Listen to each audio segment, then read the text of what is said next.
cuffs are off, man. Get right. Too many left. Hey everybody, Adam Rank here. What's up, friends? Daniel Dopp here from the Fantasy Focused Football Podcast over on ESPN. It's Fabs here, Michael Fabiano from Sports Illustrated. Hey fans, this is AJ Dillon of the Green Bay Packers. I got to give a shout out to y'all at Get Right Fantasy. You know who you can trust?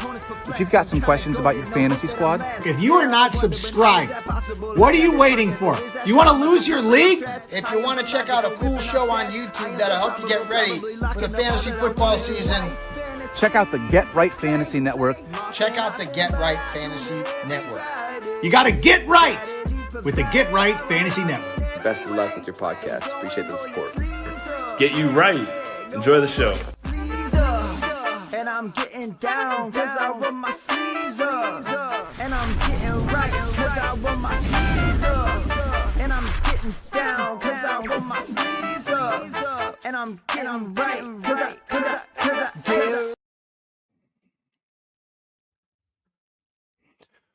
What up, football fans? Welcome to another Friday episode of The Extra Point. It's your boy, Phil Ruskin, hanging out with you. And as usual, I got my guy, Kendall Vanderbilt of the Fantasy Football Tavern. And I get tired of saying it because I feel like we were chatting it up pre-show. But like every third or fourth show, especially this one, you're the best dressed man in the room. And I fucking love it.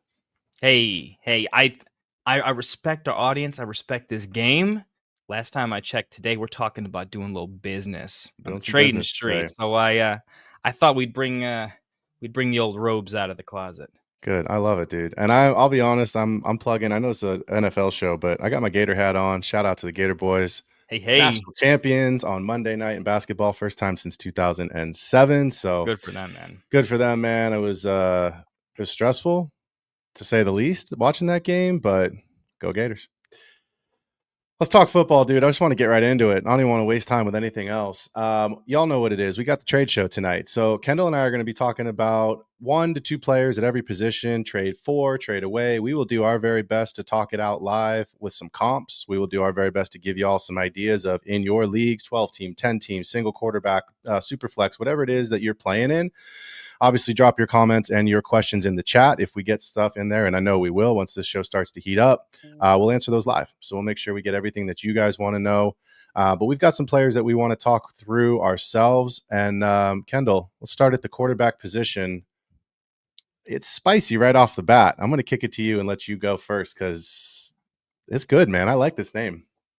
All right. Let's jump into it. So we're doing a little trade for and a little trade away, right? So I'm gonna give you my trade for here because I think I'm one of the few people in the market that feels this way. But maybe I convert a few hearts and minds over. I think it's time to trade for Brock Purdy. And you are a 49ers guy. I think maybe you think the other way. Let me see if I can convince you here. Okay? All right, I'm ready. So I'm going to take your line from you. We play fantasy in a 2 to 3 year window. I think at the quarterback position, we're playing it at longer, a 3+ year window. Okay. What's the Niners' 1 year outlook? Think like a redraft player. Okay. It's not great. Little doom and gloom. You absolutely lost the free agency period. Right? You lost the make us feel better as fans period because there wasn't a light in the tunnel. Although you do have a lot of picks in a class where I think the earlier picks are overvalued. The later picks are probably more value centric because the earlier players are not nearly as chalky. So you having missed out on a couple early rounders, better year for it, right? Later round values, better year for you guys to pick up a couple extra. And last time I checked, you are one of the top 5 most well-run organizations with an easy top 5 coach that understands offense, right? Now, here's what I think about Purdy. He's good, not great. In the NFL, there is not many elite quarterbacks. There just aren't. And a lot of teams screwed around and found out what it's like to be a little greedy and get it wrong, right? When you get it wrong, you get it wrong bad. Aaron Rodgers was supposed to be amazing. Would you rather have Purdy or Aaron Rodgers the last 2 years? How close is it? It's not. I mean, it's not particularly close, right? Yeah. So for all the Colin Cowards of the world, I want to go in and say, look, he's just not good enough to take you to a Super Bowl. I'd say he's good enough to take you a conference championship twice, where some people are missing the playoffs with playoff rosters, right? This is just not one of those organizations. So In 2-3 years, I think they're fine. They might even be fine this year. Juwan Jennings, solid player. They're going to figure out how to give him the ball. One of the best tight ends in the game and a really good possession wide receiver. I think you're going to figure it out. Not to mention McCaffrey can catch 12 passes anytime he wants to. And Purdy also was pretty decent with his legs. If you look at his production, especially down the stretch, I think he had 3 rushing touchdowns and I think his last like 5 games. I don't have the stats in front of me. I've seen his player card enough to know he does enough with his legs and he does enough with a good organization. How is he not inside of our top 16 quarterbacks? Yeah. It doesn't make sense to me. I think there's value, and I'm buying him everywhere I can. Love it. QB 33, QB 6, QB 14 and a half the last 3 years, QB 32, 5 and 12 and full the last couple of years. 6-point passing touchdown versus 4-point passing touchdown. You don't have to sell me on Purdy. You have to sell me on the fact that the Niners are currently having tryouts or doing a raffle for this, section 303, seat 27, row 12, because they don't have enough guys. So this is not a free agency show, but give me an idea, Kendall, quickly, of what you would pay, what you would offer to acquire Purdy. Okay, I think the standard Purdy price tag, right? Super flex here is about 1.5 firsts. I think they say, okay, a late first if they're really kind of falling off. I think he was. I bought him at a first and a second, so a little bit under a first and a half, if you will. I was fine with it. I think his price has dipped a little since then, so I honestly bought a little bit early before the news just got worse and worse and worse. I think he's still a first plus. If you can get him for a first and second, I'm thrilled with it this year, as long as that first is like 105 or later. I think 104 and earlier is starting to get pretty value condensed. I'm really happy with a first and a second, especially if it's a later first. If first and third, if it's a later first. These later first in 2025 are, I'm not sure what to make of them compared to most classes, and so I would rather put my value in a position in a player that I know is going to have at least 10 years to his career. Okay. So there you go. 1.5 firsts from Kendall, trade 4 to acquire Brock Purdy. I'm going to start with a trade 4 quarterback. I'm going to be a little bit faster on this one because I know there's some people that are probably going to vomit in the chat or start giving me some stuff. And that's fine. That's the purpose of this show. My trade 4 is Matthew Stafford. And here's why. It is super flex only, or if you're in a Q2B league. He's cheap. You don't have to pay a massive cost to acquire him. I don't think you need to pay a first. I don't think you need to pay him anywhere inside the 204. I think the 205 is probably the highest that I would go unless I'm desperate, but I'm not desperate for Matthew Stafford. What I'm interested in with Stafford is this. Puka, Devontae, and he's going to potentially have another rookie receiver, potentially another rookie tight end, depending on what they're doing in the draft. Kyron is there. Corum is there. Stafford's volume has never been the issue, ever, whether he was in Detroit or whether he was in LA. It's the same coach. It's the same team. And remember this, Kendall. We talked about this a lot during the season. At one point in the season, 3 starting offensive linemen were out for the Rams, if you remember that, for 3 to 4 weeks each. Stafford still put up numbers. So I understand Dynasty, and I understand guys don't want an old quarterback. But if you are in it, and this is the caveat to my Matt Stafford trade, if you're in a win now window, and you feel, let's say you have Lamar as your QB1, and you are piecing together that QB2. You've sent some other trades. You've drafted well. You've hit on some rookie picks, and you've got a solid core in your receiver and your running back room. You've got a competent tight end that's going to get you 8 points a week, and if he scores a touchdown, you're happy, right? 14 points, and you're solid. Go get Matt Stafford as your QB2 because he's going to finish inside as the QB2. He was QB 19 last year, and he didn't play every game. So, again, it ain't sexy. And that's the whole point, is you might be able to pay for someone that's not sexy, that's not the biggest of big names, it's not going to be a blockbuster trade, and go win yourself a championship. That's what this show is all about, is finding the little pockets of space, finding these little trades that maybe somebody's just overlooking, or they're going, oh, God, I'd love to get Stafford off my team and get younger. Great. But you and I know every single year those mid-round draft picks hit and bust. And the bust rate, we know, exponentially increases with each round of the rookie draft, and it exponentially increases with each round of the NFL draft, depending on what day and what round the prospect was actually taken in. Meaning not just will they make the roster, but will they have an actual impact? Mm-hmm. Mm-hmm. Why wouldn't you trade? Why wouldn't you trade the 205 to go get a quarterback you know is going to finish inside the top 24? On the weeks that he's injured, this is the whole point of the conversation. You're already piecing together your 2B2. Give yourself a higher ceiling and give yourself a little. This is what Dynasty's about, is building that bench, right? Go and find 2 or 3 guys that you can piece together and say, hey, I'm gonna basically stream from my own bench this week. Stafford's away against the Seahawks. It's a tough environment. Maybe I don't want to play him there. Bryce Young's at home against them. I mean, I'm making shit up, but you understand my point. Like, go through that mental exercise, and I think Stafford gives you the highest ceiling of a QB2 that you can acquire relatively cheap. What's your strategy to go get him? Is this a tier down strategy? Is this he's good as an additional piece because the pick value you have to give up is so depressed because his, like, how many years is he going to play? What's the methodology you're going at? So, one, you stole my line. Somebody smart must have taught you that. So, we play Dynasty. Talking too much in the green room, I know, right? Like, we play Dynasty in a 2 to 3 year window. Stafford's got 2 years left, right? So at this stage, we talk about this all the time, especially on this particular show we do every year. Do not trade for a singular player. If you trade for a single player, then the person you're trading with knows that's who you want to buy, and they're going to tax you. They're going to drive the price up because they know they can. In this case, I think it's okay to, I'm going to steal your phrase here for a second. I think it's okay to trade for Stafford if you are tearing down at quarterback. I think people in the market and in your league should be sharp enough to understand that's an okay trade. Mm-hmm. So if I'm going to trade away, they might be looking for the contrary, right? They might be looking for I need to fix this permanently so I don't have to deal with it again. Right. And they just don't want to deal with the problem, and you're welcoming it. So there's some value there. Right. So, I'm trying to think of a decent comp. Give me 1 second. I had one earlier.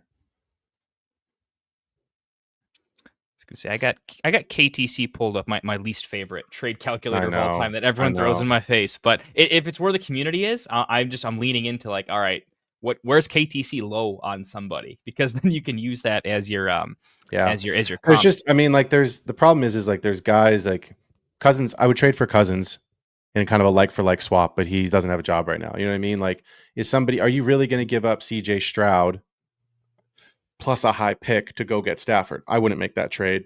So maybe. I got a guy, if I owned him, I would tear down to this level. Who? We can get into him next. He is he's a trade away from me. Well, in that case, that's it's a big tear down, but it's actually an example. I don't think I have. This is a bigger tear down example, but it doesn't mean I wouldn't do it. Actually, in this case, I still think I'm pretty close. I know the name. I know the name. So I'm all right. You're on. I'm curious to see how you're gonna. All right, let's do it. Go. All right, so hear me out here. We're mostly a super flex show, right? We do a lot of one quarterback, so we'll go kind of between them. In this case, I think this is perfectly applicable to both. This is much more applicable in super flex, though. Just a heads up here. I am trading away Jalen Hurts. Okay. Here we go. Yeah. So here's the logic. My personal way that I play fantasy, I think a lot of the listeners know this, but I think it's important because if you're trying to get your take for, like, what you agree with, right? I don't know as much about the individual player comps profiles as like real like NFL scouts, of course. But what about people that really watch the NFL at a greater degree or watch college too? I think they have an edge on me in scouting prospects and that kind of a thing. Where I think I have the edge on them is just understanding how the market works on a player and looking at the numbers on paper and how the team utilizes them versus how the fantasy community feels about them. Because there's a whole media cycle in the fantasy community that needs to be taken into account. We overreact and underreact for fun, Yeah. I think Hurts is at a window where they just won the Super Bowl. Even while we're sort of Hurts is like the player that we throw into our top 3 to 5 quarterbacks without even thinking while complaining about him. We just know as a fantasy community he's going to have 1 million touchdowns on a good offense forever. But we like to throw chabs at him because we're like, he's not a really complete player. He's not a great passer. So we got to poke him a little bit, but he's just too good. He's valued in a way that when you see Hurts show up, there's like, oh, what? He's that level of prestigious, ultra high tier fantasy player. Multiple firsts. I like to sell these players because the guy you're trading to knows he's going to have to pay a lot. And they can get lost in that a lot amount. And you can make that happen because the way you get your compensation back can be very specifically tied to your team, right? So where I like the trade down is if I looked in points per game, Hurts was like within 2 points of Jared Goff last season. And I think he was within 2.5 or 3 points of Nick's. I think it was 2.5. It depends on your format, of course, but right there. And I know he's at least a full first, if not a lot more, right? He's 2 firsts plus above Stafford, right? Yep. And if you want to do a medium tier down, with Hurts, I love that. I would love tearing down to a Knicks. I would love tearing down to a Purdy, and also getting a first round pick that you can use to contend right now, or just use Love in it. general, right? Yep. Or if you want to go all the way down to Stafford, I love the idea if they've had Stafford. That means if they didn't do well last season, they're not connecting Stafford with winning. Something has to change. If they're contending, they want Hurts. If they're rebuilding, Hurts is young and awesome. So you can sell to both sides of the fantasy coin in Dynasty. Yep. And they're going to pay everything that it takes. So I think you can legitimately get 3.5 firsts for Hurst. And if you're using that with Stafford, that means you're getting a 25 first, a 26 first, a 25 second, a 26 second. They're selling out because their team's decent now. And you can completely rebuild your entire fantasy team with one trade, and you're losing potentially 3 points per game. I'm doing it. It's almost like selling neighbors for 4 first-round picks. It sounded crazy at the time, and I thought I was nuts. I mean, I think we're both pretty happy with that side, each side of that trade. Also, we're going to take a couple questions, then we're going to move into running back. But before we do that, I'm upping since we're talking trades and what the market is currently doing, I am upping the odds that there is a live trade between me and you on this show. Yeah, I think it's possible. We always talk about might it. We have never to, do it. I feel like let's get through the show. Let's see where we're at. Check my inbox over here. Yeah, well, I haven't sent anything, but we'll see what what the crowd puts in front of us. All right, maybe they'll get us. Let's move to D Premier. He's been waiting for a while. D Premier, appreciate you being here. For those that are listening, if you are not subscribed to the show, please, if Kendall will throw the links in the chat here in a second. But if you are not subscribed, please jump on the Extra Point, hit that like and subscribe button on YouTube. You can also listen to our content now, really at this point, on Spotify and Patreon. But yeah, helps us to always have those subscriptions. So to Premier, we appreciate you being here. He wants to know, Kendall. He's a league runner too, man. He's my commissioner in a couple leagues. There you go. Well, he's got your guy right there, front and center. He wants to know about Rome and Sam Darnold for the 108 and 203. He's asking me personally this question, just so you know for sure. This is absolutely a real. Is this in your inbox right now? I can't tell if he sent it to me or I sent it to him, but we've been working on this one for a minute. I gotta I'm literally on my phone. I'll start. I'll take this one. league here. I'll take this one while you do that. So the first thing is for those that are, it's a trade Kendall sent me. He said, perfect. There you go. So the first thing is, if you're new to the show, if you're listening, stop with the picks. Start putting names to those picks. It can't be the 108 and the 203. If you don't know what the 108 and the 203 are in your league, go into the Sleeper app, hit the mock draft button, figure out where those picks are, pause the draft when you're doing the mock, and see the pool of names that's around the 108 and the 203, because that's realistically who you are trading for. So we're taking, in this case, Rome, and we're saying, is he better than the 8th player in the draft, Kendall, right? Because that's really what we're looking at. So where would Rome be this year relative to the rest of the wide receiver class? That's your evaluation of Rome's value, right? Sam Darnold, we assume this is a quarterback or a super flex league. Same exercise. He's the quote unquote weaker of the two players in this case, or I don't know. To go look at that actually. In super flex, Darnold might be. This is super flex, non-tight end premium. Yeah. This is where we're in for sure. So I take sent those this names. trade to him. Yeah, Yep. I know, and I know what I was thinking too. We can absolutely get into this. Well, you cut me off, this was a pretty simple trade for me, right? Okay. For me, this was I'm a Rome guy, and I don't mean I'm a Bears guy. Everyone knows me as the Bears guy. That actually makes me lower on Bears players. Anybody who's a real Bears fan out there knows we don't draft Bears players. We're too smart for that. We've seen things, right? But I'm a big Rome guy, huge Rome guy. I just think even if Caleb sucks, and God, he might. I think he'll figure it out, or I'll die on that hill. It's just where I'm at. So I think I'm underpaying for Rome by a little bit here, and I'm overpaying for the risk in Darnold based on what I could do for the market. I went after Rome. I went after Darnold. My strategy here, and I know he's listening, so it's just this trade's gone out the window and it got more expensive, but that's okay. Do it for the content. I thought that, okay, we'll tie them together. We'll let him de-risk the Sam Darnold pick because I don't think he needs Darnold. I think he's pretty set. And he could get a really, really early second in a range where I think the 109, 203 is the same pick. It's all risky as this year. Late first, early seconds are the same thing for me. So I figured I'll split the cost. Instead of going at them individually, I'll say, hey, let me go get my guy in Rome. I think I could probably add a third to that 108, but I love my thirds, so I'm not doing it. But I'll overpay for Darnold that I don't love. I'll overpay a little bit for him. That's my honest feelings on it. Okay. So yeah. Well, there you go. All right. We'll come back and do another one here. Let's jump into some wide receivers. Sorry, before I take this question off the screen, the 108, I just did a quick Superflex mock and just let it with the computer. Here's the players you're looking at the 108. Luther Burden, Emeka Egbuka, Keyshawn Judkins, Tyler Warren, or if you're a quarterback needy team, Shador is probably going to be on the board. So there's your pool right there for the 108. Would you rather have Rome or those players? Right, Sam Darnold at the 203. We're looking at Colston Loveland, that second tier quarterback, Jackson Dart, who is a riser. Matthew Golden, Trey Harris, Devin Neal, Isaiah Bond. Well, Ollie Gordon. We'll see what happens with Isaiah Bond turning himself into the Houston Police a couple days ago for a warrant on domestic violence. Great last name for the situation. The memes. Perfect last name. Maybe it's like an old expired nil deal that he needs to make good on or something with the Bonds. I don't know. So, that's too good, let's do some running backs. Look, I think you need to trade for Jonathan Taylor. By the way, you didn't convince me, but I have flipped on this because I was on the other side of this, and like in less 24 hours, I'm so glad you brought this up. Here's why I think you need to do it. Okay, number one, people are tired of being burned by Jonathan Taylor, and you are taking a risk. Let me just say that by trading for Jonathan Taylor, you are intentionally seeing how hot that fire is and how far you want to stick your hand into it. But here's the upside. There is a quarterback battle right now, and neither one has clearly won the job. And I don't know that either one's really going to clearly win the job. I think they're going to go with who's the hot hand for week one. And I kind of feel like it doesn't matter. Richardson's not panning out to be the prospect he was. I still think he could be a usable fantasy asset. You just might have to lower your tier with him and be a QB2. That might be his ceiling now. It sucks if you paid for him early, but that's where we're at with him, is that could realistically be his ceiling.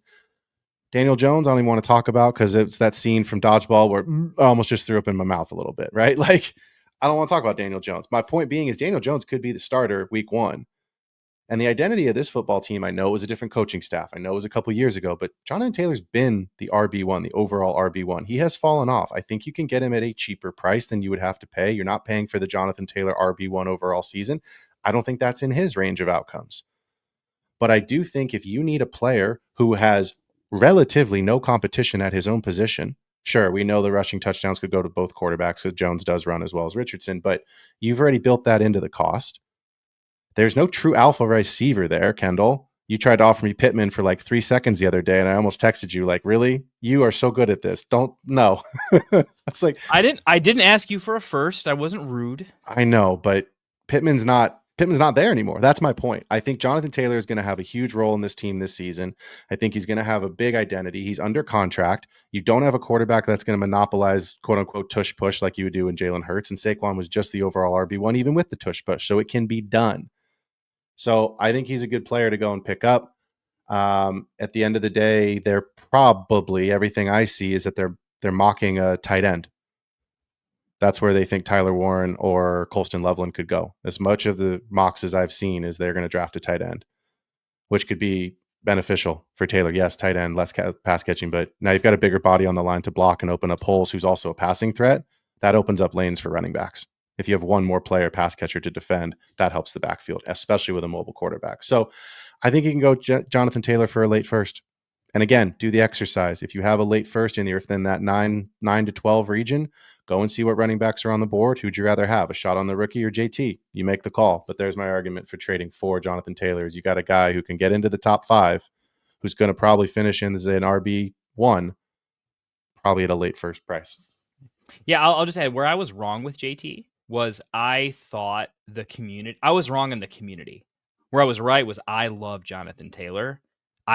Last year in redraft, I had the turn, like the highest percentage I've ever had a single pick. Like I've had an incredible run of like I had like the 101, 102. I had a lot of that too. I'm usually on that side of the luck. I'm a luck sack that way. This was the oh my god disaster, multiple drafts in a row, and I took Saquon and JT. Like that was my like 9 out of 10 times at that spot. That's what I took. And it was a good year in redraft for that setup, right?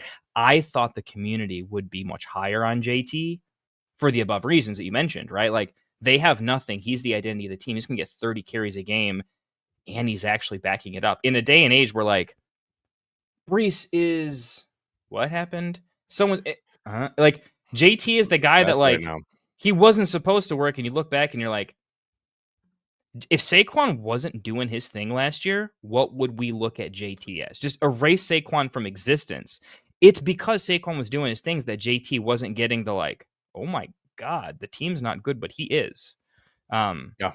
He's just amazing. So I agree. I thought the market would be in on JT. Now that I'm like the market is out on all running backs that are in the league and in on all the rookie picks, I think you can sneakily sell JT on that. Like, yeah, but he's old. He's almost 27. Hey, you could end up with a lot of like the Trey Bensons that didn't quite like it just didn't quite pan out. Right? How many people want Kendry Miller on their roster right now? I had a guy try to sneak him into a trade the other day, and I was like, that doesn't move the needle for me. Like, that to me is – I know the Derek Carr news today is really interesting with the shoulder, and we'll see how that looks out. But we'll have to let me ask you this question really quick, and then we're going to move on. Where did JT finish last year? RB what? Off the top of my head, I'm going to guess RB – it's got to be RB3 or 4.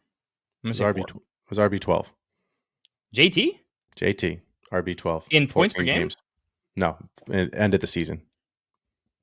So he still finished as an RB1 in totality. I'm kind of curious what his points per game is. Yeah, I didn't look up the points per game. I didn't have time. I usually judge running backs by points per game because if I have enough of them, I don't like Charbonnet. I look at as like I don't care what his points per game. I care about what his points per game when he played is. Yeah, but you got a guy that can be an RB1 and should be, and you can probably get him as your RB2. Maybe the All RB1. Right, buddy. You know what I mean? Yeah. Let's do it. Who you got? Who are we trading for? Let's go get Kenneth Walker. I think he's been disrespected by the community a little bit. The Kenneth Walker take is pretty simple. His first quarter of the season, first half of the season, got diminished by the fact that the entire team kind of went the other direction, and his injuries coincided with Charbonnet actually did kind of nice at the right time of the year where we started to pay attention, but we forgot. I remember watching Kenneth Walker because I owned him a lot, and I also traded him in a few spots, traded him away. And I saw Kenneth Walker look straight up better than Breece Hall every snap of every play for like 4 games. And I saw him do things that I haven't seen a running back do in a while. Just like full on, like I'm going to break a tackle, then run the other way and still get yards. Like he was doing some stupid stuff, but it was working. And some of his juke moves were pretty unreal. I was watching a guy and I was like, I have made a large mistake. He is talented beyond recognition. He's catching the same amount of passes as Jahmyr Gibbs is. I think he was top 5 at running back targets or something like that. I think that was a stat I was looking at. So his usage was crazy, and the way that coaches talked about him or in training camp, it was like Charbonnet didn't exist. It was just, man, we cannot talk enough about Kenneth Walker, and all that talk translates to look at him on the field. He was unreal. And then he got hurt and the team got a little bit weird. Now I know availability is a real concern. It's more of a concern when you're kind of good. It's not a concern when you are the dude when you're healthy. Like, he just was the guy. And so for me, when healthy, he owns that backfield. Charbonnet was not getting mixed in. Here's the thing. If Charbonnet does, we have a running back that's known for hitting the home runs and can catch passes. So he can still get valuable touches even when he has to split time. That's the kind of back I want to invest in, because even if they lose touches, they can make up for it with efficiency and high value touches. Normally running backs that can't do that, we fade them because you can lose far more than you can gain with their upside. Their floor at running back is much lower than their ceiling is at that rate. So because of the combination of I think he's fine even if Sharps mixes in, and if he doesn't, I think he's a top 10 running back. I think his price is pretty nice. You can get Kenneth Walker for a pretty late first right now, and I think you can get him for less than that in some cases too. Well, I do have KW3 on one of my teams that in the league that you are in. I was trying to buy him from you the other day. I know. I offered you the shorter end of the stick first. Yeah, though. I don't think a late first does it for me. KW3, 53 targets, 46 receptions. Jahmyr Gibbs, 63 targets, 52 receptions, 4 receiving touchdowns for Gibbsy, 1 for KW3. So, yeah, good call on that stat. You're right, not far off. And Gibbs obviously is currently my RB1 in Dynasty. So, good player comp there. I'm going to give you the floor for one more, but a shorter take on this one so we can move into another question and then the wide receivers. Excuse me. Give me one more player at the running back position, but this time let's flip it. Give me a trade away. I hate talking about this team, so I'll make it quick. I want to trade away Josh Jacobs if I ever owned him anywhere. Spoken like a true Bears fan. Let's do it. Look, no hate on Josh. Honestly, Josh Jacobs, really a nice of, you don't see these kind of guys. We always wish people would come out of college as this fully complete 3-down. Josh was that. And honestly, was underrated even at that. So good on you, Josh. Proved everyone wrong multiple times, and I'm proud of you for that. But here's the thing. Getting older, the running back life cycle tells us he's going to lose a step at some point, and even half a step is enough to not be a bell cow anymore. It just is, right? You can't lose half a step in the NFL at the athleticism these guys are doing and not lose to a timeshare. That just is what it is. So I think he loses his bell cowness if he loses his half a step. The team, Green Bay, needs to win and win big. They're not a middling team. They don't ever look at themselves that way. Yep. They weren't good enough with Jacobs. They had injuries and stuff below him. They need to figure that running back room out. As a coaching staff, Phil, you were a coach. You know you can't get all the way with him. You need to bring in an alpha wide receiver. But if you can't do that, you don't like AJ Dillon? He's back, baby. He's on our intro. Right. Look, at a minimum, you need an elite explosive difference maker that can spell Jacobs, and I think that will happen this upcoming year. I think regardless of who it is, I think there's going to be an explosive back on third down that's not Jacobs and will catch passes, and I do think he loses some of his goal line work if he's not the guy anymore. Every reason for him to take a step back, no reasons for him to have the same or better. But here's my final take, and this is important. There's other sells. You could sell Najee Harris. I think he's a good sell now before the draft. Here's my thing. His value is not what Jacobs' value is in a return, though. Exactly. The idea is Harris is just more valuable on my team because what can I sell him for? Jacobs is in this community tier because he was once up here. We're so slow to lower players down. It's a slow burn down the rope, right? I think you can still get some of that falling value where he's being propped up by his name in prior production than he's actually probably going to give you if you really study Dynasty. I think there's the ability to maybe say to someone who doesn't understand the picks as much and thinks the 111, 112, it's just, I don't know. I think you can get a late first for him. I'm also really happy just hearing down and saying, I'll just take a bunch of seconds and thirds. If you can give me 2 seconds and a third for Jacobs, I will sling it up so fast because I'll just take 3 running backs and one of them will probably finish higher than him this year. So here's my thing. I agree with you because we forgot there's a name you did not mention. Marshawn Lloyd. I would have mentioned him. I honestly couldn't think of his name because I was fair enough.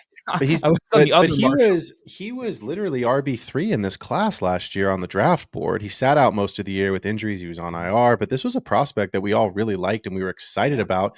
And we spent a lot of time last preseason talking about if Josh Jacobs has lost that step, if he doesn't produce, they can get out of that contract, the Packers, and they've got Marshawn Lloyd, who they just drafted, and then they can go and find someone else in free agency. The contract was set up like they were planning on that to be the case. Correct. It was basically a 1-year rental, and if prove us wrong, we'll give you the additional 2 years. He proved him wrong. He finished RB6 overall. Like the name value alone, I think is going to get you. I think you can get more than 2 seconds and a third. I think you can get a first for Jacobs. Yeah, this is one of those I'm actually admitting I would take less just because I like the assets this year. Like those seconds and thirds are better than average. I mean, last year's very few classes are going to get to that level, but this year I think the 208 and the 308 are not that different, man. I mean, they're really not. It's a giant tier of the same player. So you can get multiple pieces and you're not losing. And I like that. Look, it's that way every year after you get past the first round. It's a giant. It's that way when we go do our redraft leagues. Remember we talked about that flat tier receivers all preseason last year. Mm-hmm. Brandon Ayuk, Michael Pittman, right? Like DK Metcalf. Like it was Drake London until he had a better season. Was in that kind of like Brandon Ayuk. Like I think I said Ayuk twice, but like, what do you do with those guys? They're Devonta Smith. They're all the same. It was so weird because in drafts, that's how the rookie drafts are. Everyone was like, I want to trade back. I want to trade back. I want to trade back. Yeah. Why? Because I can make the same pick in 4 picks, and I don't. Correct. But it was like no one wanted to do the trade because everyone thought the same thing, you know? Well, but that's my point being is that I think when you get to the rookie drafts, you take that same mentality from redraft, you put it in. Obviously, if you're a dynasty player, you've done your research, you know your guys. But my point is this: once you get past that first round, it's all just pick guys. So yeah, I'm with you. I'd rather have 3 seconds early to mid seconds, especially if you're in a 10 team, because the 11th and 12th pick are first rounders in a 12 team league. So, all right. I'm going to make this one really quick. I don't know what you can get for him at this point. I think you may have missed your window, but there's some folks out there that may still be able to and want to pay a second for him. Trade away Isaiah Pacheco. It hurts my soul to say that because I always root for the underdog. He's such a good player. He is, right? We know the story, right? Rutgers, what is it, 6th, 7th round, like shouldn't have even made the team, runs like he's angry at the ground, and then boom, becomes 2-time Super Bowl champion. And not just like on the roster Super Bowl champion. Dude's a good player. But they just signed Elijah Mitchell. We don't know what's going on with Kareem Hunt. The Chiefs have always been pretty loyal to their older players, especially guys that can help them. Is Pacheco truly healthy? Probably, because I don't think he was truly healthy at the end of the season coming off that broken leg, but I do think now he's fully ready to go. But it's just starting to scream committee in Kansas City to me, and I don't think that's what you paid. I paid a late second or early third for Pacheco a couple years ago. Goodbye. I still think And he did great for me for 2 seasons. And guess what? Might be time to move on. And Pacheco was kind of our Garendo of his year, right? He was 100%. he was our lover boy in like the late 3rd, 4th. Like we thought something was going to happen, and we were rewarded. We called it, right? For sure. Yeah, I see the writing on the wall there. Yeah, it just doesn't look good, right? And like, look at what they did this year on offense. Like, it was bad. It was really bad. Chris Jones and that defense won them a ton of games and got them to the Super Bowl. So now you've got a year older Kelsey, you've got Hollywood, you've got Worthy, you've got Rice. We'll see what happens if and when Rice gets suspended from last year's speeding incident. We still don't know. Probably not, but TBD. So it's just like there's just more competition right now. It just doesn't feel like outlook he gets doesn't back look to it, good. No. Right? Like we had our time in the sun with that. I think we're saying it's very similar actually to the Jacobs take, right? Where it's like let's lean on the name value and say his true value is 25% less than his name value, and let's be early, right? The part that you just said it perfectly. It's let's be early, because the part that scares me is that if you hold Pacheco, do you remember 2 seasons ago when we had Madison and Sanders and they were the super, or 3 seasons ago, it was like the super hot picks because they walked into these situations where they were going to be the only guy. They were the bell cow and they both sucked. Mm-hmm. I think there's a world where if you have Pacheco, it's going to start to stink. It's going to smell like that Madison Sanders kind of situation. Where you're like, Chiefs, there's no Chiefs armor anymore. It's not, right. God, the Chiefs. No, we saw CEH fail. We saw their whole offense fail at some points. We saw Mahomes fail. He's not getting propped up by the Mahomes Chiefs. Like none of that's propping him up. Well, it'll prop him up during the offseason, but it won't prop him up by week 2. I just think you need to get out now, because if you don't, I think you're going to have to hold. If he doesn't have a 20-point game by week 3, I mean, as a fantasy community, we're going to give up on him. My thing He's a running back. We don't come back on running backs. We come back on wide receivers. Running backs, once we've given up on you a little bit, you never earn that back. You can stop the slide, but you don't go back up for us. It's not how it happens. That happens at other positions, not the brutal one. Let's get to a question before we transition to wide receivers. Mr. I can't stay out of the news, Tyreek Hill. It's ridiculous. I can't even with this man anymore. Mr. Mayfield, again, the 203 and the 210, we'll need some names there. Okay, so Tyreek, Baker, 203, 210. Drake, 4, Drake London, Rashee Rice, and Benton Strange, who is, I believe, right now, as of today, the tight end 1 for the Jaguars. I think is that right? Or did they sign He was somebody? a 2nd-round pick, by the way. He's good. No, I know. I'm not sneering my nose at Benton Strange. He was actually useful for a couple weeks last year. I'm asking if he's still atop the depth chart for the old Jaguars. Oh, he is. He definitely is. Okay, so there you go. All right. I know. I keep having to fade the draft landing spots for him. I'm a big believer. Oh, this is Mike's. Sorry to cut you off. This is Mike's money league. Yeah, let's just do this. It's our chat show. I know. Let's do this. Let's do this as like a trade without his values, because Mike's in a salary cap league, so we'll do the salary cap on the group chat, Mike. We'll do so super flex, and let's just assume for this question no TEP. Go no TEP. Okay. Let's just go no TEP on this one, or do you want to do a TEP? I don't care. What do you want to do? You want tight end premium or no tight end premium? All right, so tight end premium. Strange doesn't get brought into this trade unless it's TEP. That's fair. Probably. All right. Tyreek Hill, Baker, 2 seconds for Drake London, Rashee Rice, and Ben Strange. I know what side I'm on. Yeah, we're both on the same side. It's not close. Okay. Well, I always say it's not close when I'm passionate about a side. It's not close. It is somewhat close. Baker is seriously good and will be for a while. But I think the Tyreek side is way too nervous. Tyreek's lost a lot of value. Yeah. I think this is the trade where like 3 different leagues will have 3 different players will have 3 very different opinions on this. Agreed. Tyreek Hill, I think, has legitimately an entire first-round pick of value difference in how you see him. Like people that are off of him just won't buy him, and people that are on him still I don't think They'll you can get pay a first decent for price. Tyreek. I don't think Well, you with can the get a recent first. news, I've put it this way, dude. I've had him on in 2 leagues. One of them you're in. I've had him on the trade block since the Super Bowl. I had one offer come in. It was a package for a bunch of other stuff, but the guy was just clearly trying to like sneak Tyreek out of there. And I was like, dude, no. And it was garbage anyway. There was like so 17 here's stuff. my thing. It's the Drake London side for us. Trade philosophy. I don't think you trade Tyreek before he starts scoring points. Tyreek he is a giant red. He's wearing a giant red flag. He exists as a giant red flag in the offseason. It's giving me Antonio Brown vibes. Yeah. Week It is. one, It's if he starting to goes, give if me he some catches AD 5 vibe. passes for 160-2, you will forget everything you ever thought negatively about this golden cheetah. Agreed. You can't let the offseason be the offseason. This is where I think the trade philosophy is sometimes more important than how good the players are, because just by changing the time you decide to trade for a certain positional type, you're going to gain an edge. We're on the extra point. This is what we do here, right? Yeah. I don't think you trade a wide receiver like Tyreek before people remind themselves what he can do. Once that happens, immediate value right back. People are playing again. They're not trying to find value. They're trying to win a week, which changes how you look at your trade philosophy a little bit. I think it's the wrong time to trade Tyreek philosophically. No, yeah. I mean, I'm with you. We could have a whole nother show. Maybe we should. Maybe have a whole like shorter 40-minute show about just trade. Yeah, we could do that. You guys all go to Phil's Patreon right now and I'll dump like $5. We'll stay on all night. We'll stay on all night. Kendall, give me a trade for wide receiver, and you don't get to do that one first because you don't. You have to do the other one first. All right, that's fair. So I got to do trade away. You got to do your trade away. All right, let's do. I looked at the away. names and I was like, no, you can't do that right now. Give me the trade away, my dude. This is like I'm like the anti.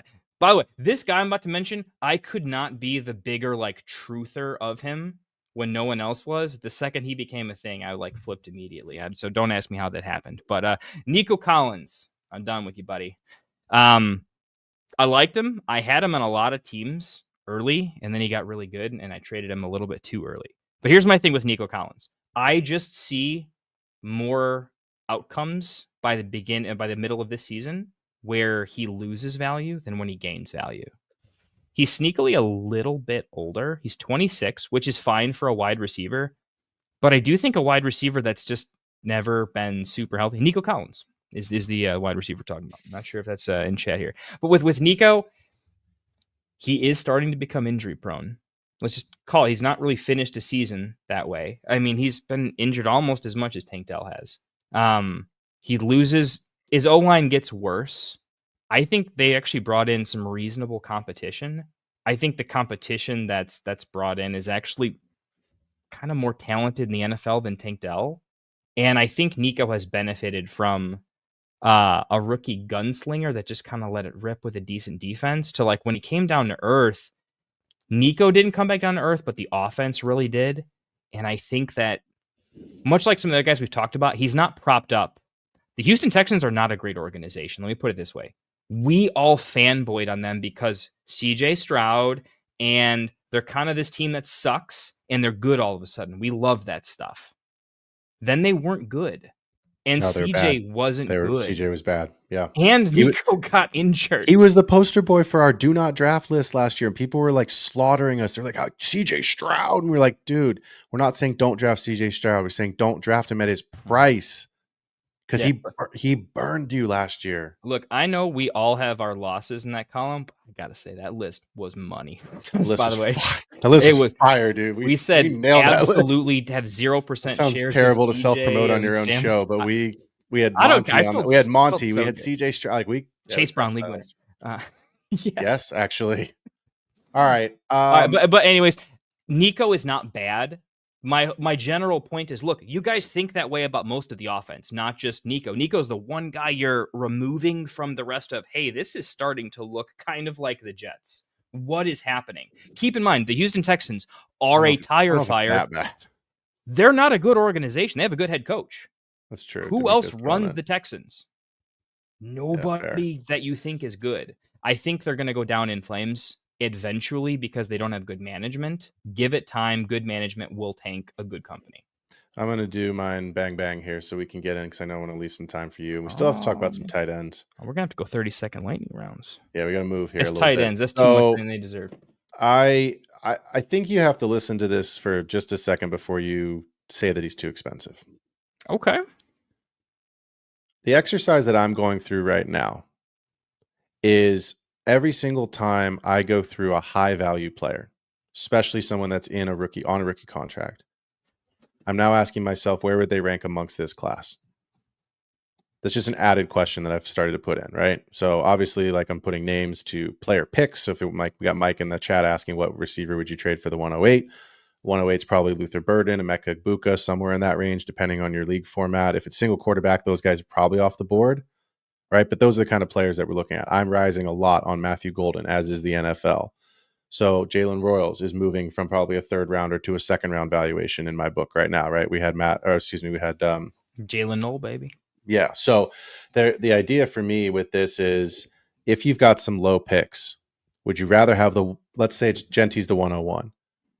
When we start to get into the Amari and Hampton, Tet kind of conversation, who's the 102? Probably Hampton. Seems to be that's the chalky pick. And then I've seen a lot of Cam Ward, obviously in Superflex, but those three.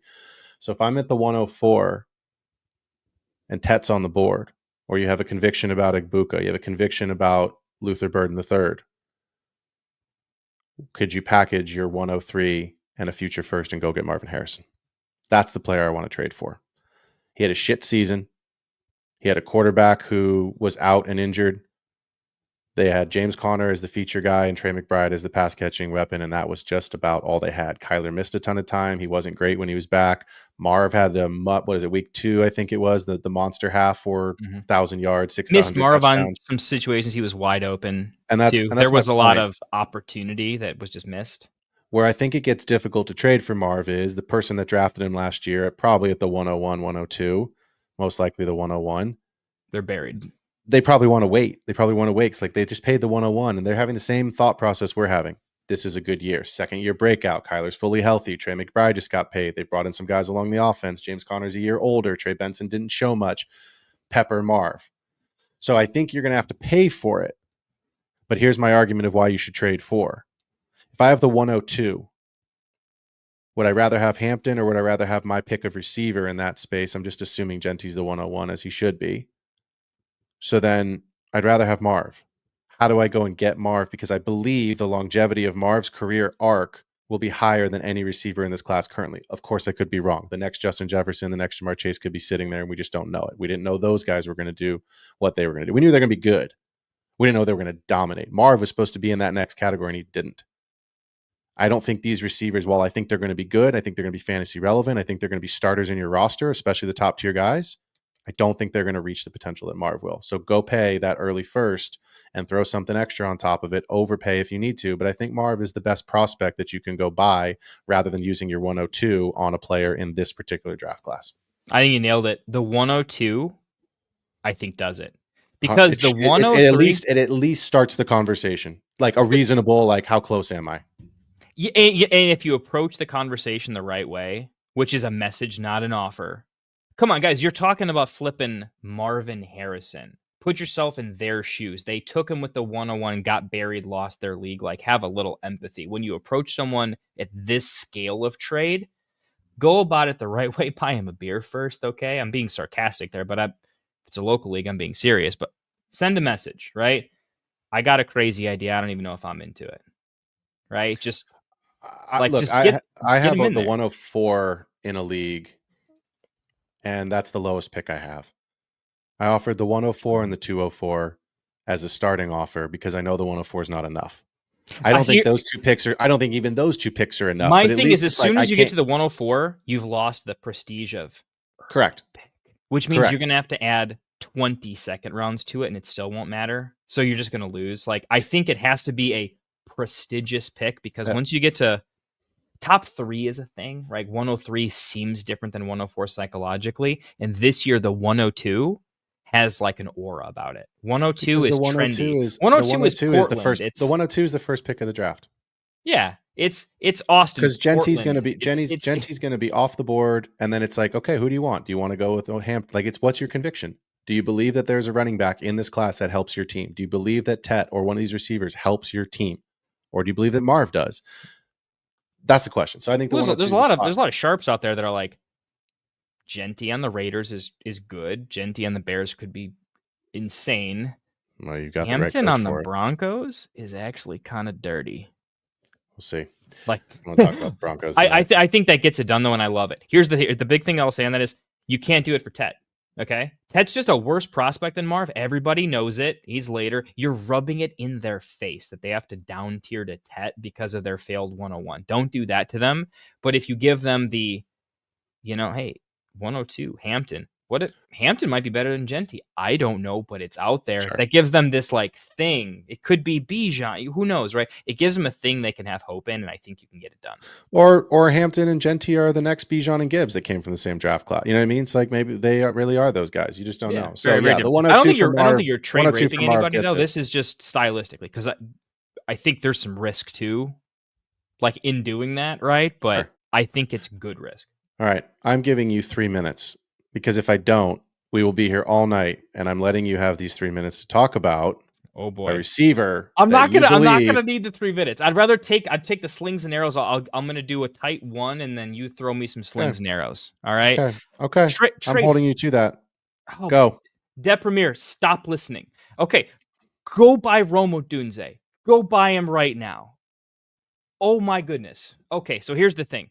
I don't have the stats in front of me. I don't need them. Okay, Keenan Allen had about 120 plus undeserved targets that are all going to Rome. I mean, they're all going to Rome. The Bears are secretly, they have like a lot of vacated targets, and they're going to move into an offensive system akin to the Eagles, where it's a hyper condensed, I assume we're going to take a chalky running back, and then we'll have these two very, very high end target funneled wide receivers that could explode. Here's the big thing with Rome. What Rome had last year when you watched every snap of every game, which I painfully did, there were very few manufactured touches for Rome. That wasn't kind of some deep ball play. So Rome didn't get any of the, hey, you're the best wide receiver on the team. Here's a couple free targets because we need to get some yards. Okay. You know what 3 10-yard passes does? 6 points. It's a lot of deal in fantasy, right? And it's free. It's absolutely free. That's my timer. Okay. That's your timer. Even if Caleb still sucks, Rome has a million. Here we go. Caleb sucks. Let's just say he sucks. Okay. Rome is right now the still consensus a is that buy. he sucks. He's a lime green buy, and Caleb still sucks. You know this in your heart. Caleb still sucks. He's getting all the free targets, so his baseline is more like 7 for 70, and whether he catches a touchdown or not. He's Garrett Wilson on the Jets, and that's wide receiver 10 with a bad quarterback. Don't get me started on what happens if it's better than Aaron Rodgers, because it's kind of unreal when that happens. Real world scenario. 2 quarterback league, half PPR, start 3 wide receivers, double flex, 10 team. Would you rather have 4-point passing touchdown, 6-point rushing touchdown? Would you rather have Drake May, Rome Odunze in a second, the 204, or would you rather have Josh Allen? Was there a combination? There a couple of those were put together, right? May, Odunze, and the 204. May, Odunze, and the 204. Correct. Or Josh Allen. May, Odunze, and 204. Okay. All right. I just traded Rome Odunze away in the league. I hope that I am right. I know it's a possibility that I could obviously be wrong, but what scares me about being wrong is Ben Johnson's offense. Keenan Allen is old, and I don't even know if is he re-signed? I haven't even looked at Keenan Allen. Is he re-signed. Okay? So if he goes away, one less. It looks like the Bears are a potential trade up team to go and get one of these running backs. I've heard that rumor a lot. So I think the targets, they're also a rumor to go get a tight end. So it's interesting because if they don't go tight end and they go running back, Rome's the clear wide receiver 2 on the team with the ability to outproduce DJ Moore. Yeah. So yeah, I'm with you. All right. I mean, look. The other side of it is he is the wide receiver 2 to a very talented, very competent, very already has better chemistry with Caleb as the 1 in DJ. So there's his upside is Addison last year. That's a real case we have to look at, where Addison was the 2 to a very good 1 and a good offense. And he needed elevated touchdowns to be relevant, because outside of that huge 40-point game that elevated his PPG, Addison had a pretty disappointing season game to game.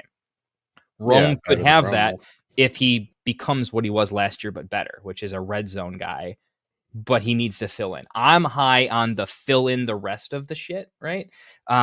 But if Caleb sucks and the offense doesn't... That's the key. That's the key. I need Does Caleb 4 more suck? targets for 40 yards every game for my take to make sense. And you can see a path for it, but you can easily see a path where it doesn't happen to, right? That's why we do this show, man. It's an 8 Well, fantasy literally why point we do swing in free points. That's how crazy this game is, right? Makes a huge difference. We're going to spend the last 5 minutes of the show talking about these tight ends. I'm going to go first because I have 2 in this section. You only have 1. So trade for Cade Otton. I'm going to say this really quickly as kind of a asterisk statement. It is hard to trade for tight end. I think if you've got a late first and one of those tight ends in this year's draft, if Colston Loveland falls to you, unless you've got a real conviction about a receiver, I would draft a late tight end in the first round here this year and let him develop on my roster versus trying to trade for somebody. It's just probably points per game. It's just, Kendall, to your point, I don't see the delta being enough. And the trend the last couple of years, rookie tight ends are crushing it. Laporta, Bowers, right? These guys are the tight end 1 overall. I think people are talking about Tyler. They're more Warren, NFL ready from college. Something is happening there. They're across the board. They're all going to tight end U with George. Oh, there's that too. There they go with George. Well, Mason Taylor in the 4th round. Yeah, sure. I love that. Perfect. Trade for Cade Otton. I do think he's someone you could and should trade for. Chris Godwin's coming off an injury. He's another year older. I know he'll be healthy for camp, but probably be healthy in time for the season. But again, what does that mean for his body? It doesn't mean has he lost that step. Mike Evans is there. Bucky's there. But it's you've got Jalen McMillan, actually, I love. We'll talk about him on another show. He's a buy for me. But I do think Cade Otton is going to have, regardless of McMillan's emergence or relevance, Cade Otton's going to probably have a carbon copy of what this Bucs offense was last year. You're just changing the running back. Bucky's probably the starter now, and White comes off 60-40 timeshare, 70-30 timeshare, whatever it turns out to be. But it's going to be a share of some sort. But I think the fact that White isn't on the field, he was kind of known as the pass catcher. I know Bucky can catch and can do great things with the ball in his hands, but there's different ways this offense moves. I think Otton's a good trade for target. I think you get him for a second round pick. He's invisible. No team has ever actually seen him in the red zone before, except for his quarterback. Look, if we talked about this pre-show, we don't have time tonight, but I don't know that trading for the top tier wide ends is even worth it anymore. I think they're too expensive to go get a Bowers, to go get a Laporta. I think if you just didn't get a chance to draft him, I think you might be SOL on that one, and that's okay. But I would rather try to draft a rookie than go trade for mediocre numbers. And I think Otton is that player that can get himself back to a top 5 finish again this season. I think that's realistically in his range of outcomes. And I think you can get him for a second. So give us a trade for target, and then I will do my trade away. Okay. Trade for Mark Andrews to the right buyer. If you have a Mark Andrews owner who is not a contender, they're a good buy target. Mark Andrews from a contender doesn't make any sense at all. He's a very situational player. But look, if you own Mark Andrews and you're rebuilding, what do you think? Right? Literally, you're probably just going to retire. He is actively making your next draft pick worse.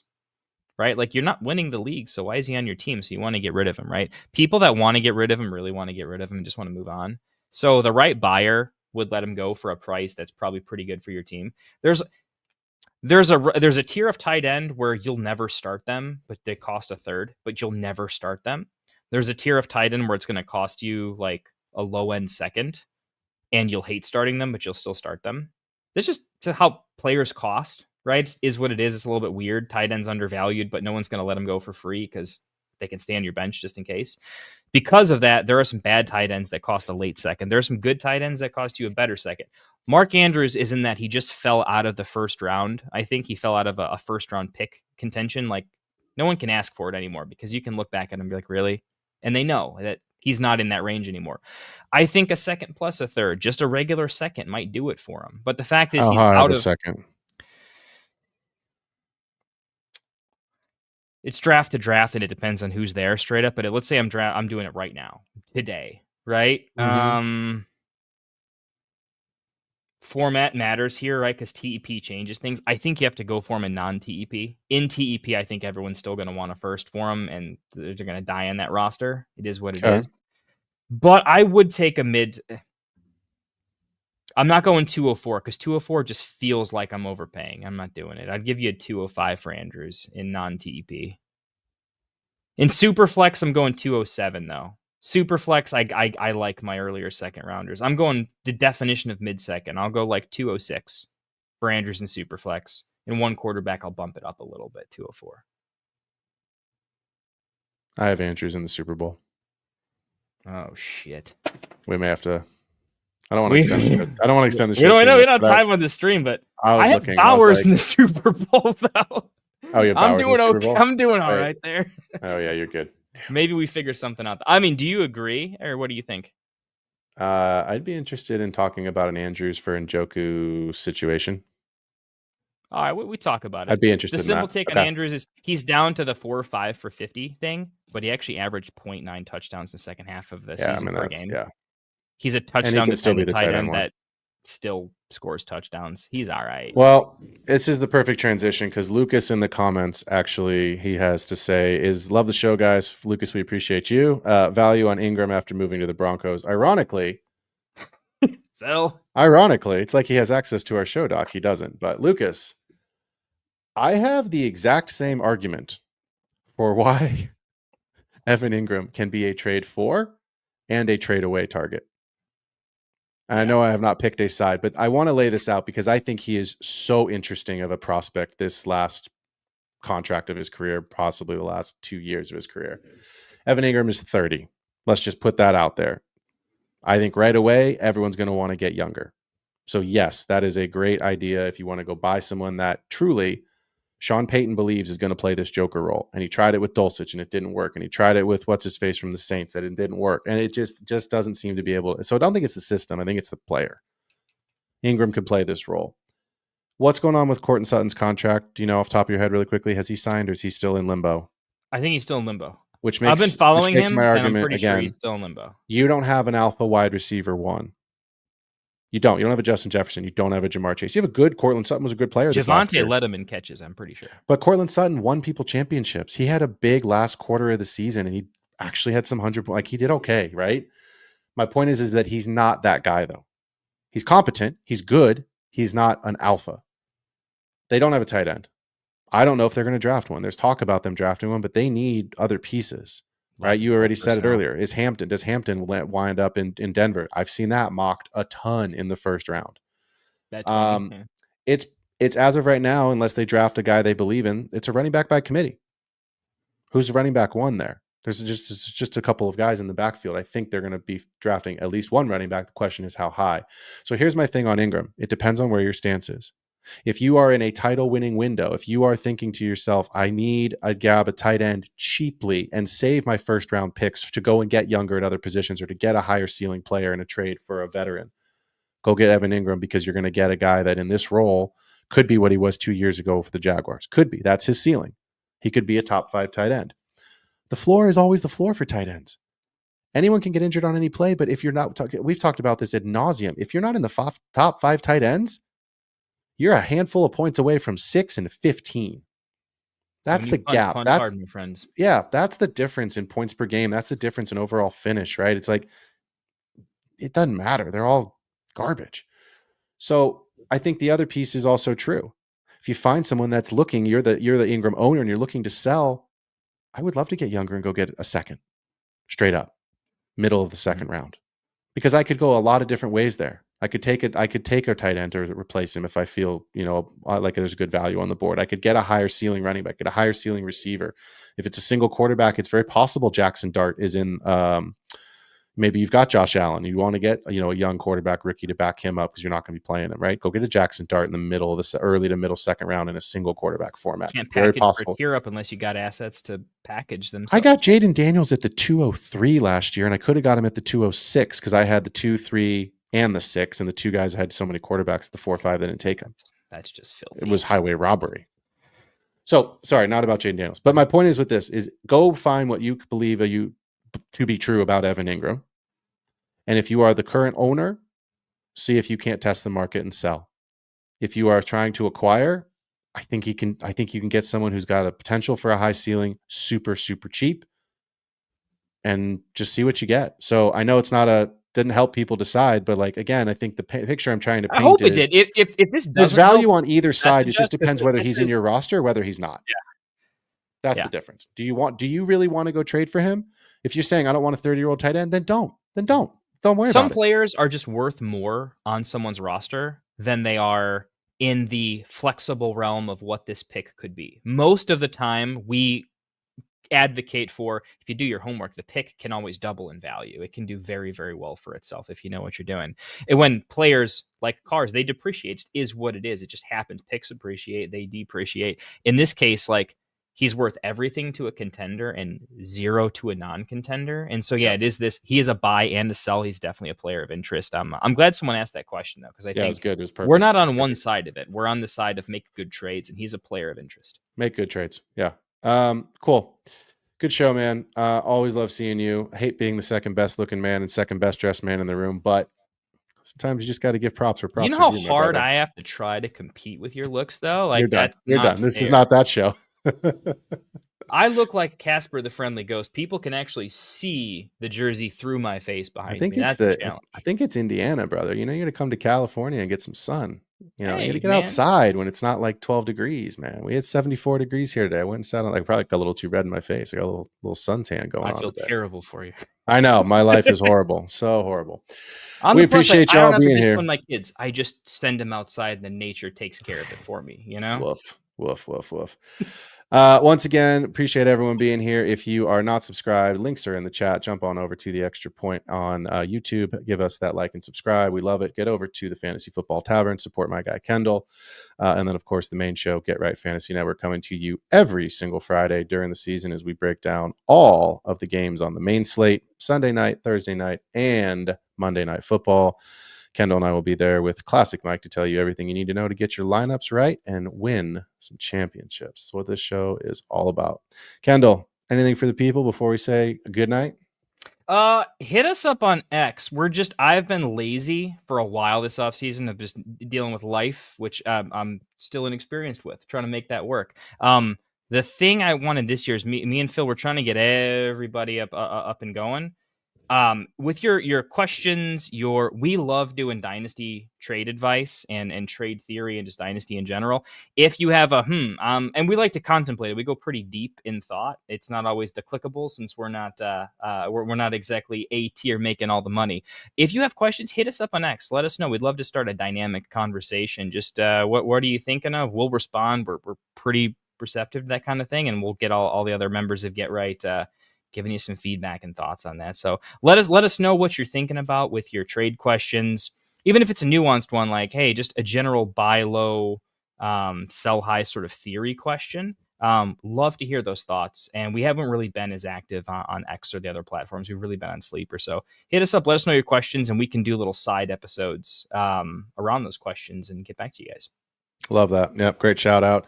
Jump in the Sleeper app. If you scroll down, you can go into the chats, find Get Right Fantasy Network. Kendall and I will always be there as well, answering questions. So we want to make sure that y'all have as much information as you possibly can, make the best decisions, and take home some hardware. So thanks for being here for another episode of The Extra Point. If you're a golf fan, enjoy the Masters this weekend. If you're not, have a great time with your fans, your family. And as always, we'll see y'all next week.